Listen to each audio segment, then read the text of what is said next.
नमस्कार दोस्तों, आज के ऑनलाइन क्लास में सभी का स्वागत है। आज हम जनपद स्तरीय प्रशासन के बारे में पढ़ेंगे। तो जैसा कि आप सभी को पता है दोस्तों, जैसे जैसे शासन का विभाजन होता जाता है वैसे ही हम शासन कार्यों को अनेक छोटे छोटे भागों में बांट देते हैं, जिससे कि हमें शासन करने में सुविधा हो सके। दोस्तों, जनपद स्तरीय प्रशासन भी इसी तरह का एक शासन स्तरीय विभाजन है, जिसमें शासन कार्यों की सुविधा के लिए जिला स्तर पर शासन को बांट दिया जाता है। जैसा कि आपको पता है दोस्तों कि हमारा भारत बहुत बड़ा देश है। इतने बड़े देश की शासन व्यवस्था को किसी एक प्रशासन के द्वारा या एक शासन व्यवस्था के द्वारा चलाया जाना संभव नहीं हो सकता है। इसीलिए केंद्र को हम शासन सुविधा के लिए राज्यों में बांटते हैं, और राज्य how many states 28 states and 8 union territories हैं प्रेजेंट में। बहुत बड़ा ये क्षेत्र है, इसीलिए राज्य की शासन सुविधा के लिए हम अनेक जिलों में बांटते हैं। तो इस समय दोस्तों पूरे भारत में लगभग 736 डिस्ट्रिक्ट हैं, और अगर उत्तर प्रदेश की बात करें तो 75 जिले हैं। तो दोस्तों एक केंद्र की सुविधा के लिए राज्य और राज्यों की सुविधा के लिए जिले में शासन व्यवस्था को बांट दिया जाता है, जिससे कि हर स्तर पर शासन का प्रबंध अच्छी तरह से किया जा सके। तो आइए देखते हैं जिला प्रशासन। जिला प्रशासन का सबसे बड़ा अधिकारी जिलाधिकारी होता है, जिसको हम डीएम भी कह देते हैं। दोस्तों, हमारे संविधान के अनुसार जो सरकारें चुनी जाती हैं उनका कार्यकाल 5 वर्ष होता है, लेकिन सरकारों की सहायता के लिए अलग अलग स्तरों पर अनेक सरकारी विभाग एवं उनसे संबंधित अधिकारी और कर्मचारी होते हैं। दोस्तों, जनप्रतिनिधियों का कार्यकाल 5 वर्ष होता है, हम सभी जानते हैं, लेकिन अधिकारी और कर्मचारियों का कार्यकाल सामान्यतः 60 वर्ष की आयु तक होता है। कुछ जगहों पर 62 साल भी होता है, लेकिन मोस्टली 60 वर्ष। और इनका चयन विभिन्न प्रतियोगी परीक्षाओं एवं चयन प्रक्रिया द्वारा होता है। दोस्तों, जिलाधिकारी जिले का प्रशासन जिले के अन्य अधिकारियों की सहायता से करता है। जनता के हित के सभी कार्य करने का जिम्मेदारी जिलाधिकारी की होती है। जिलाधिकारी विभिन्न स्थानों का दौरा करता है और समय समय पर विभिन्न बैठकों के माध्यम से जनता के साथ अपना संपर्क बनाए रखता है।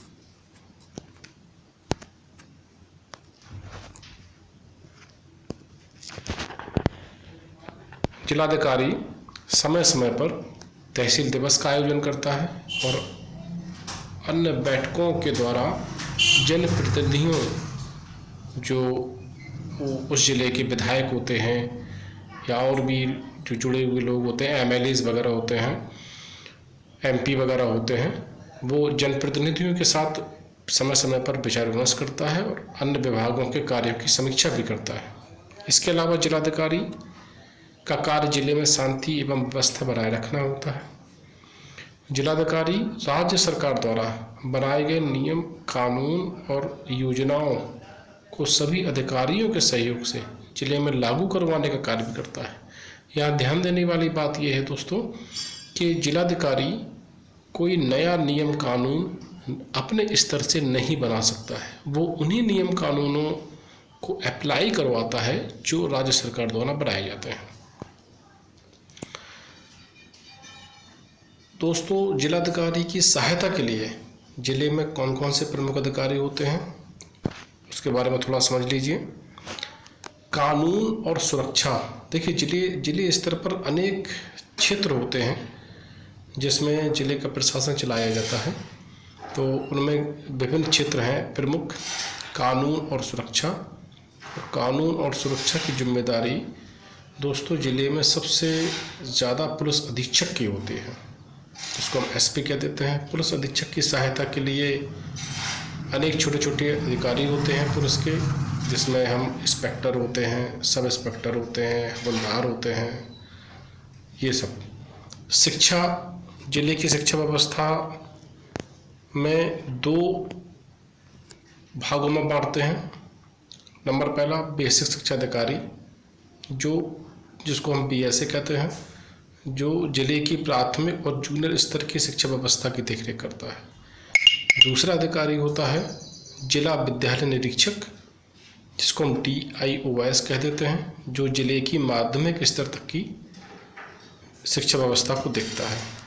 न्याय करना, जिले की न्याय व्यवस्था का कार्य जिला न्यायाधीश देखता है, जिसको हम DJ कह देते हैं। ये जिले में 3 तरह की अदालतें होती हैं: दीवानी अदालतें, दीवानी न्यायालय, फौजदारी न्यायालय और राजस्व न्यायालय। तो इस तरह से दीवानी और फौजदारी न्यायालयों में न्याय दिलाने की जिम्मेदारी जिला न्यायाधीश की होती है, और राजस्व संबंधी मामले अलग अलग स्तर के हिसाब से जिलाधिकारी देखता है, तहसीलदार देखता है, नायब तहसीलदार देखता है, एट्सेट्रा।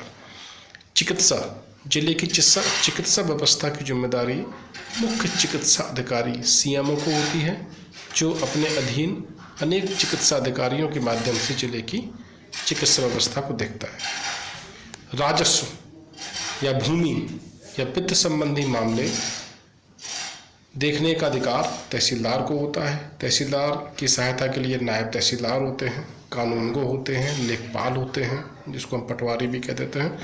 ये कुछ अधिकारी जो जिले की भूमि व्यवस्था और राजस्व संबंधी सारे मामले देखते हैं। विकास कार्यों की बात करें तो जिले में जितने भी विकास कार्य होते हैं उसकी जिम्मेदारी मुख्य विकास अधिकारी की होती है, जिसको हम CDO कह देते हैं।